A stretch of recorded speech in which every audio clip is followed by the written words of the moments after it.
ॐ गजाननं भूतगणादिसेवितं कपीतजम्बूफलचारुभक्षणम् उमासुतं शोकविनाशकारकं नमामि विघ्नेश्वरपादपङ्कजम्। कृष्णाय वासुदेवाय हरे परमात्मने प्रणतय क्लेशनाशाय गोविंदाय नमो नमः। ओम श्री महापुरुष देवाय नमः। ओम श्री गुरुदेवाय नमः। ओम आनंदमय। ओम शांतिमय। हमारा चिंतन गीता अध्याय 3 श्लोक 6 पे चल रहा है। भगवत गीता का तीसरा अध्याय कर्मयोग, उस पर चिंतन चल रहा है। छठे श्लोक में भगवान ने बताया जो व्यक्ति इंद्रियों से तो विषय का उपभोग नहीं करता है, परंतु मन में निरंतर उसके बारे में सोचता रहता है, विषयों के बारे में उसका मन निरंतर विषयों में ही घूमता रहता है, ये प्रभु ने मिथ्याचार कहा है। वो ढोंग कर रहा है। तो स्वाभाविक है कि अर्जुन निष्ठावान साधक है, जिज्ञासु है और अपना कल्याण चाहता है। वो प्रभु से पूछेगा कि प्रभु, यह आपने कहा कि बाहर इंद्रियों के विषय का उपभोग न करे, इंद्रियों को सप्रेस करके रखो, लेकिन मन में विषयों का चिंतन चलता रहे, उसे कर्मयोग नहीं कहते हैं, उसे मिथ्याचार कहते हैं। तो फिर जिसकी प्रभु आप महिमा कर रहे हैं, जिसका आप गौरव बढ़ा रहे हैं, ये कर्मयोग का अनुष्ठान, ये कर्मयोग का आचरण व्यक्ति कैसे करे?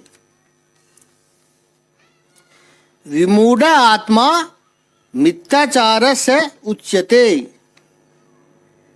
वो मिथ्याचार है। मन से जो भोग भोगता है वो समय भी ज्यादा लेता है, अधिक समय तक दिमाग में चलता है, इसलिए वो इम्प्रिंट भी और गहरी होती है। डिप्राइवेशन की वजह से, आनंद से वंचित रहने की वजह से, और वो नुकसान करती है। नुकसान इसलिए भी करता है कि विषयों का उपभोग करने वाला तो छूट गया, उसको तो लगेगा चलो आज सुबह विषय का उपभोग किया है, शाम को नहीं करते या बाद में कर लेंगे।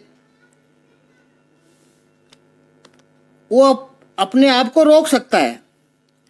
लेकिन जिसने मन से लिया होगा, विषय का भोग किया होगा, वो तो हर समय लेता रहेगा, वो रुकेगा ही नहीं, वो नुकसान अधिक है। इसलिए भगवान कहते हैं वो मिथ्याचारी है। अज्ञानी का जो कर्म त्याग है वो मिथ्याचार है, विमूढ़ आत्मा है, क्योंकि उसका अज्ञान अभी नष्ट नहीं हुआ है, इसलिए वो विमूढ़ आत्मा है। मिथ्या किसे कहते हैं? मिथ्याचार से उच्यते। मिथ्या का सीधा सरल अर्थ है जो वस्तु या परिस्थिति, ऑब्जेक्ट और सिचुएशन यथातथ न दिखे, एज इट इज न दिखे, जैसे है वैसी न दिखे। इसका अर्थ है जैसी है वैसी नहीं दिख रही है और जैसी नहीं है वैसी दिख रही है, उसे कहते हैं मिथ्या। वेदांत का बहुत प्रचलित उदाहरण है रस्सी, दिखाई पड़ता है सांप। या यूं कहो कि एक्चुअली सांप है और दिखाई पड़ती है रस्सी, ये मिथ्या है। केवल इंद्रियों से विषय को त्यागने वाला, लेकिन मन से विषयों का निरंतर सेवन करने वाला व्यक्ति बाहर के समाज को भी ऐसा लगता है कि बहुत बड़ा त्यागी है, बहुत बड़ा तपस्वी है, बहुत बड़ा व्रती है, या वो स्वयं अपने आप को समझता है कि मैं तो बहुत बड़ा तपस्वी हूं, मैं तो त्यागी हूं, मैं तो विषयों का उपभोग करता ही नहीं हूं। लेकिन मन में तो इतना दिमक लग जाता है कि दिमक की सुरंग गहरे तक चली जाती है। यह मिथ्या है। इंद्रियों को जो विषयों की तरफ नहीं जाने देता, लेकिन मन में विषय निरंतर चलते रहते हैं, वो मिथ्या है, ऐसा भगवान कहते हैं। एक बात ध्यान रखनी है, बहुत सिस्टमेटिक है, उससे अगले श्लोक पर जाने में हमें सुविधा होगी और उसको समझने में भी सुविधा होगी। पहली बात कि केवल कर्म का त्याग करने से मोक्ष नहीं मिलता है। भगवान ने अभी तक तो जो बताया तीसरे अध्याय में, मोक्ष का कारण है, जो मोक्ष का साधन है वो है ज्ञान। मोक्ष ज्ञान से मिलता है, ज्ञान के बिना मुक्ति संभव नहीं है,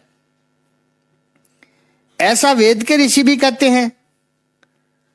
तो कर्म का त्याग कर लेने से ज्ञान मिल गया, ऐसा नहीं समझना है। और कर्म का त्याग करने से मोक्ष भी नहीं मिलता है, ये पहली बात है। ज्ञान चाहिए और ज्ञान का साधन है मन। अब दूसरी बात है, जब तक मन शुद्ध नहीं होता है तब तक परमात्मा का साक्षात्कार संभव नहीं है। ठीक इसी तरह सरोवर का पानी यदि मटमैला हो या तरंगों वाला हो तो उसमें नीचे पड़े हुए रत्न या सिक्के जो भी हो दिखाई नहीं पड़ता है, स्पष्ट दर्शन नहीं होता है। प्रतीक्षा करनी होगी जब वो मिट्टी सब नीचे बैठ जाए और उसकी तरंग है वो शांत हो जाए, तब दिखाई पड़ेगा कि सरोवर के पेंदे में, सरोवर के सतह में क्या पड़ा हुआ है। ठीक इसी तरह मन जब तक मैला है, वेदांत ने बड़ी मन की चर्चा की है, मन की गंदगी की विशेष चर्चा की है। मन जब तक तरंगातीत है, मन जब तक मैला है, तब तक परमात्मा का साक्षात्कार नहीं होगा। केवल इंद्रियों से परमात्मा पकड़ में नहीं आएगा, क्योंकि परमात्मा शब्द, स्पर्श, रस, रूप और गंध, ये 5 इंद्रियों के पकड़ से बाहर है। परमात्मा केवल शब्दात्मक नहीं है, परमात्मा केवल रूपात्मक भी नहीं है, परमात्मा केवल रसात्मक भी नहीं है, परमात्मा केवल गंधात्मक भी नहीं है, और परमात्मा केवल स्पर्शात्मक भी नहीं है। इंद्रियों को इंद्रियों के पकड़ में नहीं आएगा। जब तक मन शुद्ध नहीं होगा तब तक परमात्मा नहीं पकड़ में आ सकते हैं। तीसरी बात, किसी आदमी को पीलिया होता है, जॉन्डिस, या तो कुछ उम्र हो जाए, लेकिन आजकल तो छोटी उम्र के लोगों में भी होने लगा है मोतियाबिंद। तो मोतियाबिंद होता है, आंखों में पीलिया हो गया हो या मोतियाबिंद हो गया हो, तो सामने जो दृश्य है वो भी साफ दिखाई नहीं पड़ता है। दृश्य है लेकिन देखने वाला उसे देख नहीं सकता है। ठीक इसी तरह जिसका मन मेला हो वो सृष्टि में यत्र तत्र सर्वत्र व्याप्त ऐसे परम तत्व की अनुभूति नहीं कर सकता है। मन को शुद्ध करना अत्यंत आवश्यक है। ठीक है। चौथा, कोई प्रश्न पूछ सकता है कि यह बात तो समझ आ गई कि मन मेला है, तब तक परमात्मा की अनुभूति नहीं होती, तो मन का मेल क्या है? मन की अशुद्धि क्या है?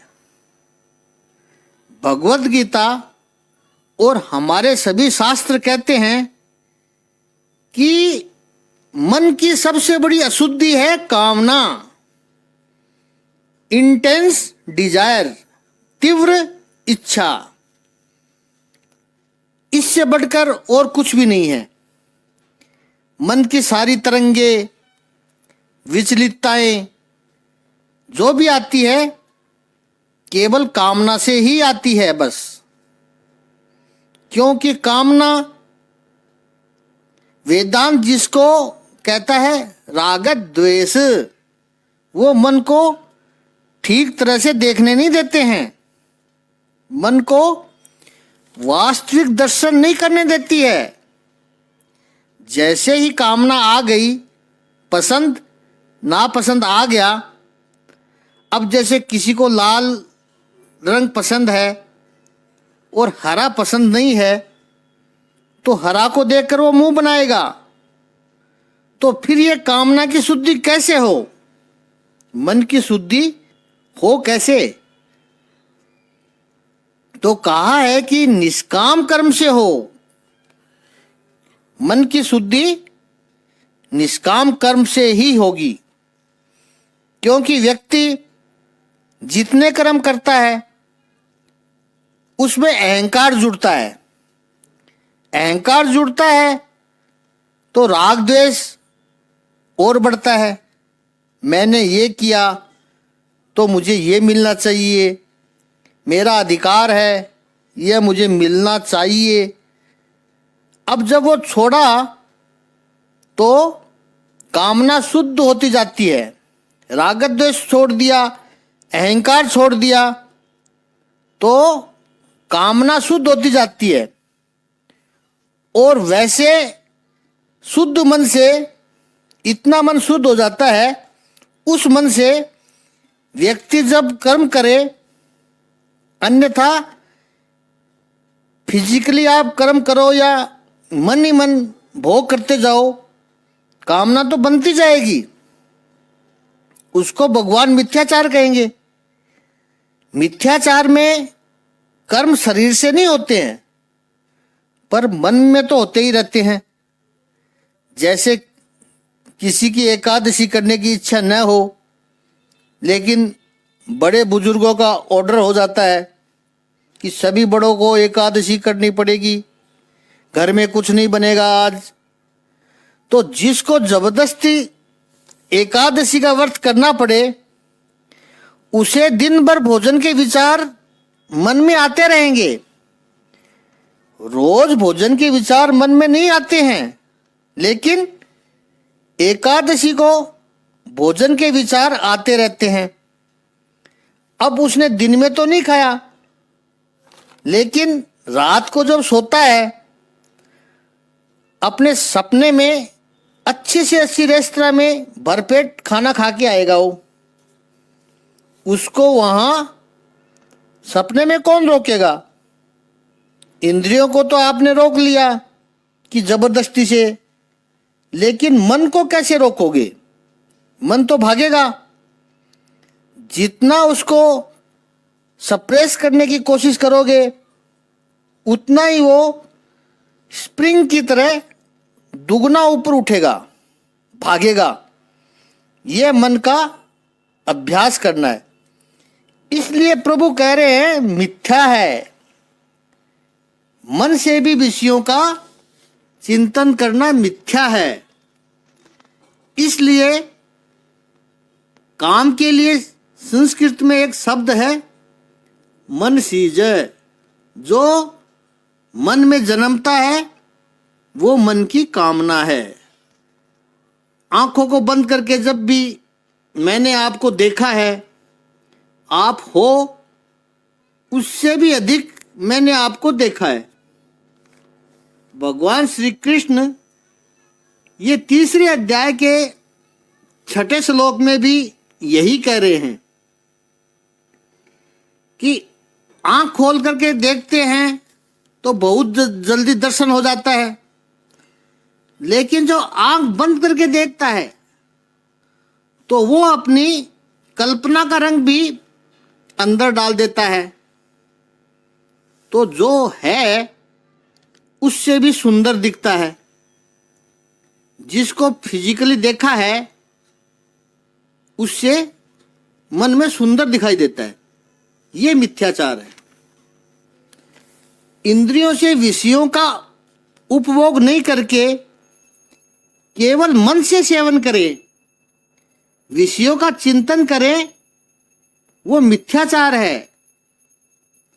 जो ऐसा है वैसा नहीं दिखाई देगा, जो जैसा है वैसा दिखाई नहीं देगा, मन में उसका रूप ही बदल जाएगा। एक बात ध्यान रखनी है कि शरीर और मन को स्वस्थ रखना यह योग का लक्ष्य है, और उसके 2 मार्ग है, एक हठ योग और दूसरा राजयोग। हठ योग योगासन, प्राणायाम और भी शरीर के विविध आसन करके, शरीर को चुस्त रख के, प्राण को स्थिर करके, मन को सुदृढ़ और चंचलता रहित बनाने का प्रयास करता है। यह हठ योग है। और हठ योग की मान्यता है कि हेल्दी माइंड में ही हेल्दी बॉडी होती है, फिट बॉडी होती है। जब माइंड हेल्दी होगा, दिमाग मजबूत होगा, उसमें ही फिट बॉडी रह सकती है। यह हठ योग का सिद्धांत है, जो सही भी है। तो शरीर को स्थिर करते करते मन को स्थिर करने का प्रयास, मन को शुद्ध करने का प्रयास, ये हठ योग है। जैसे कोई यदि कहे कि रात को मुझे नींद नहीं आती है, तो डॉक्टर कहेगा कि एक काम करो, आप सुबह से आप घूमो, कुछ शारीरिक श्रम करो। उसने किया, शरीर को थकाया, पसीना बहाया, तो स्वाभाविक है उसे नींद आएगी, उसका मन शांत होने वाला है। यह है हठ योग। शरीर को स्थिर करके मन को स्थिर करने का प्रयास। और दूसरा है राजयोग। बाहर के राजयोग की बात नहीं करते हैं, यहां भगवत गीता का राजयोग की बात कर रहे हैं। जो शास्त्रों में राजयोग है, योग दर्शन में राजयोग है, वो क्या है? मन को शांत करना, विचार से, ज्ञान से मन को शांत करना। राजयोग की ऐसी मान्यता है कि मन को शांत करने से प्राण शांत होते हैं, और मन और प्राण दोनों की जब शांति होती है तो शरीर शांत और चंचलता रहित बनता है। हठ योगी नीचे से ऊपर की ओर, शरीर से मन की ओर जाता है। राजयोगी ऊपर से नीचे, मन से शरीर की ओर आता है। दोनों में एक बात समान है कि शरीर और मन दोनों को शुद्ध और स्थिर करना है। पहले शरीर को स्थिर करके बाद में मन को स्थिर करो, यह हठ योग की प्रक्रिया है। या पहले मन को स्थिर करो बाद में शरीर को स्थिर करो, यह राजयोग की प्रक्रिया है। लेकिन बात है कि दोनों को स्थिर करो। दोनों में से एक को भी चंचल रहने दोगे तब तक बात नहीं बनेगी। शरीर स्थिर हुआ और मन स्थिर नहीं है तो वो भी मिथ्याचार है, और मन स्थिर हुआ और शरीर चंचल है, अस्थिर है, तो वो मिथ्याचार है। लेकिन ऐसा होता नहीं है। जब मन स्थिर हो जाता है तो शरीर स्वयं ही स्थिर हो ही जाता है। और दोनों का हेतु यह है कि कर्म करते हुए भी मनुष्य शांति का, स्थिरता का, आनंद का अनुभव करे। यह योग है। तो अपने को थोड़ा सा अपनी तरफ देखना है कि हमारा जीवन, हमारी बुद्धि, हमारी उपासना और हमारे आचरण कहीं मिथ्याचार तो नहीं है ना। करते हैं कुछ, होता है कुछ, मन में चलता है कुछ तीसरा, और दुनिया को दिखता है कुछ चौथा। कहीं मिथ्याचार तो नहीं है हम। नकारात्मक प्रयास कभी भी सफल नहीं होते हैं। तो फिर इस कर्मयोग का आचरण कैसे करें प्रभु? चलो, मिथ्याचार तो हमें नहीं करना चाहिए। कर्मयोग करना है, वो कैसे करें? कर्मयोग का अनुष्ठान कैसे करें? इस सिद्धांत को प्रभु ने अगले 3 श्लोकों में वर्णन किया है। 7वें, 8वें और 9वें श्लोक में इन 3 श्लोकों में प्रभु ने समझाया है। महापुरुषों का कहना है कि कर्मयोगी को चाहिए कि वो निरंतर इन श्लोकों का चिंतन करता रहे। इन 3 श्लोकों का, 7, 8 और 9। आइए उनमें से पहला श्लोक अध्याय 3 का 7वां श्लोक लेते हैं। 7वां श्लोक का शाब्दिक अर्थ है, दूसरी ओर यदि कोई निष्ठावान व्यक्ति अपने मन के द्वारा कर्मेंद्रियों को वश में करने का प्रयत्न करता है और बिना किसी आसक्ति के कर्मयोग का प्रारंभ करता है तो वह अति उत्कृष्ट है। स विशिष्यते, वो श्रेष्ठ है। कौन? भगवान कहते हैं तू। आरंभ तू अक्षर से किया है। ये मैं और तू वो वाला तू नहीं है। संस्कृत का तू ह्रस्व है। ये तू अव्यय है। संस्कृत में तू को अव्यय कहते हैं, परंतु के अर्थ में है। दूसरा, यानी एक विषय को पूरा करके, एक टॉपिक को पूरा करके जब दूसरा टॉपिक शुरू करते हैं, यूजुअली पहले वाले का एकदम अपोजिट, तब यह तू अक्षर आता है, परंतु के अर्थ में आता है। संबोधन भगवान ने अर्जुन शब्द से किया है। मन से इंद्रियों का नियमन करके, संयम करके, आसक्ति न रखने के, आसक्ति न रख के, विदाउट अटैचमेंट कर्म इंद्रियों से कर्म योग करता है, आचरण करता है, कर्मेंद्रियों से करता है, वह श्रेष्ठ है। इसे थोड़ा समझे। छठे श्लोक में प्रभु ने कहा था कि इंद्रियों से विषय का भोग नहीं करता है, लेकिन मन से करते रहता है, वो मिथ्याचार है। ये हमने समझा।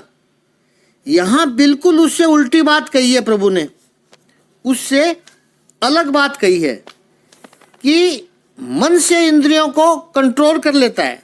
वहाँ कहा है मन से इंद्रियों का भोग करता है, और यहाँ कहा है मन से इंद्रियों को कंट्रोल कर लेता है, मन के द्वारा। कठोपनिषद में भी शरीर रूपी रथ का वर्णन है। यमराज नचिकेता को उपदेश करते हैं कि इंद्रियां घोड़े हैं और मन उसकी लगाम है। लगाम घोड़ों का नियमन करती है, कंट्रोल करती है, डिसिप्लिन करती है। ठीक इसी तरह मन का कार्य इंद्रियों को उकसाना नहीं है। मन का कार्य इंद्रियों को अनकंट्रोल करना नहीं है। मन का कार्य इंद्रियों को फुसलाना नहीं है। मन का कार्य इंद्रियों के पीछे भागना नहीं है। मन का कार्य इंद्रियों को नियमन करना है, इंद्रियों का कंट्रोल करना है, इंद्रियों को डिसिप्लिन करना है।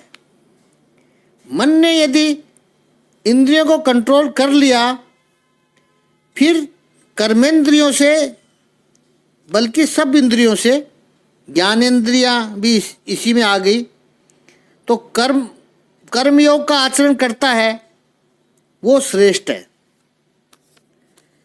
मन को वश में करके कर्म इंद्रिय को आचरण करे, कोई दिक्कत नहीं, यह विलक्षण है। यहाँ प्रभु ने विलक्षण कहा है। क्यों है? उसकी पहली विलक्षणता है कि उसने मन से इंद्रियों को कंट्रोल किया है। यह पहली विलक्षणता है। नियमन कर लेता है, उसका मन इंद्रियों के ऊपर शासन करता है। सामान्य लोगों की समस्या क्या है कि जो मन करता है वही इंद्रियां करती है, या फिर जो इंद्रियों की इच्छा हो जाती है वहीं पर मन नाचने लग जाता है। महापुरुषों का एक सूत्र है, आत्मा की निर्बलता ही इंद्रियों की शक्ति है। आत्मा का सामर्थ्य ये इंद्रियों की निर्बलता है। ठीक वैसे ही ये रथ का दृष्टांत कठोपनिषद में बहुत सुंदर है, जो यमराज ने नचिकेता को दिया। आत्मा जो है वो रथ का मालिक है, बुद्धि सारथी है, मन लगाम है और इंद्रियां घोड़े हैं। इंद्रियां घोड़े, मन रूपी लगाम बुद्धि रूपी सारथी के हाथ में है और आत्मा मालिक है। अब जो मालिक प्रभावी है, आप ये दृश्य अपनी आंखों के सामने लाइए, तब असली अर्थ समझ में आएगा। मालिक प्रभावी है, शक्तिमान है, तो जैसे ही वो रथ में बैठेगा बुद्धि को आज्ञा करेगा, सारथी को आज्ञा करेगा कि रथ इधर ले जाओ जहां उसको जाना है। और मालिक ने प्रभावी सारथी को रखा है, जो ठीक से लगाम को अपने हाथ में रखकर इन घोड़ों का नियमन करता है, कंट्रोल करता है, ठीक रास्ते पर रथ को चला करके अपने गंतव्य स्थान पर डेस्टिनेशन पर पहुंचा रहा है। यही मालिक की गरिमा है। मालिक ही दुबला पतला शक्तिहीन होगा तो सारथी भी वैसा ही होगा। वो लगाम भी कंट्रोल नहीं कर पाएगा।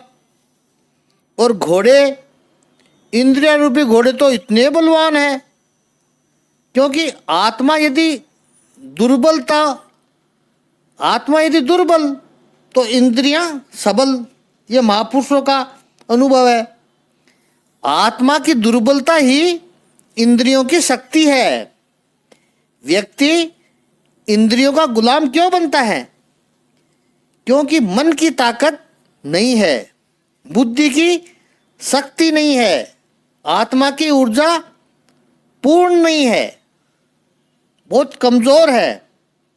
इसलिए व्यसनों में शांति ढूंढता है वह। ये दर्शाता है कि आत्मा की ऊर्जा नहीं है, इंद्रियों के पीछे भागेगा, मन भी भागेगा और बुद्धि को भी साथ में ले जाएगा। लेकिन जिसकी आत्मा मजबूत होगी वो इंद्रियों को रोकने की ताकत रखता है। उनको बोलता है, वो पता है मैं कौन हूं, सच्चिदानंद रूपाए, मैं परमात्मा का अंश हूं। ऐसी छोटी छोटी चीजों के पीछे जाता है, लानत है तुझ पर, ये तुझे शोभा नहीं देता है। ऐसी चीजों के पीछे जाना, ये मन की शक्ति, आत्मा की ऊर्जा, इंद्रियों की निर्बलता बन जाती है। वो इंद्रियां वहीं चुप हो जाती है तुरंत। फिर वो इंद्रियां ऐसी गलत हरकतें नहीं करेगी, इधर उधर की बातें ही नहीं करती है, भागेगी नहीं। रथ के दृष्टांत से तो लगता होगा कि अतीत की बात कर रहे हैं। आज के युग में गाड़ी हो, ड्राइवर हो, लेकिन मालिक शक्तिमान हो तो मालिक आए उससे पहले ड्राइवर तैयार हो जाता है, दरवाजा खोलकर यस सर कह के तैयार रहता है। ड्राइवर पूर्ण अनुशासन में रहता है, मालिक के आदेश का पालन करता है। कहने का आशय, आत्मा प्रबल होना चाहिए तो इंद्रियों का कंट्रोल में आ जाती है सब इंद्रियां। तो आत्मा के पास इतनी ऊर्जा है, वो मन के पास से इंद्रियों का नियमन कराता है। नियमन का अर्थ है जो कर्म शास्त्रों के द्वारा बताए गए हैं, जो योग्य कर्म है, व्यक्ति अपना, समाज का, विश्व का कल्याण करने वाले कर्म, वो मन इंद्रियों से करवाए। संभव है वो मन को अच्छे न लगते हो, संभव है इंद्रियों को उनमें रस न आता हो, और यह भी संभव हो उसमें प्लेजर ना हो। पॉसिबल है ये सब, लेकिन वो कर्म मुझे करने हैं। आगे की चर्चा कल करेंगे।